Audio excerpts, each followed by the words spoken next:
Brigade Syed Is-Eldin Al-Qassam menjebak kekuatan tentara Israel dalam penyergapan kompleks 3 tahap di dekat tembok pemisah yang berdekatan dengan desa Al-Mutila dekat kota Jenin di tepi barat. Rekamannya ramai beredar di media sosial pada Jumat 26 Juli 2024. Pejuang Al-Qassam di Jenin berangkat ke kota Mutila untuk mempersiapkan penyergapan yang rumit di gerbang tembok. Penyergapan terdiri dari 3 alat pendek, 1 untuk memikat dan 2 untuk menyerang tentara. Musuh mengumumkan bahwa seorang perwira dan 2 tentara Israel terluka dalam operasi tersebut. Dapat dilihat dalam rekaman bagaimana situasi saat pejuang Al-Qassam memantau lokasi penyergapan, lalu kemudian mempersiapkan bahan peledak. Selanjutnya, sampai di tahap peledakan bahan peledak yang memikat hingga membuat seorang perwira Israel maju menuju bahan peledak ketiga.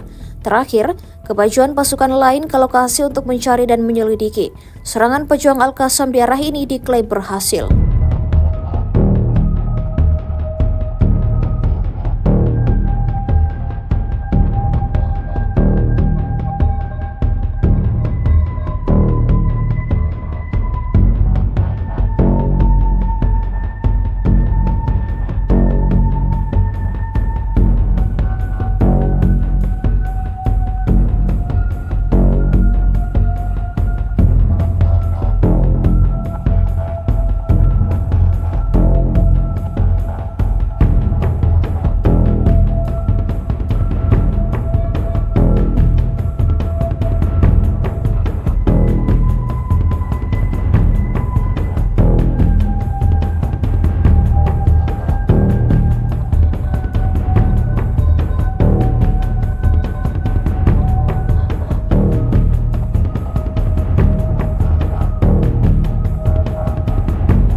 Download Tribun X sekarang, menghadirkan lokal menjadi Indonesia.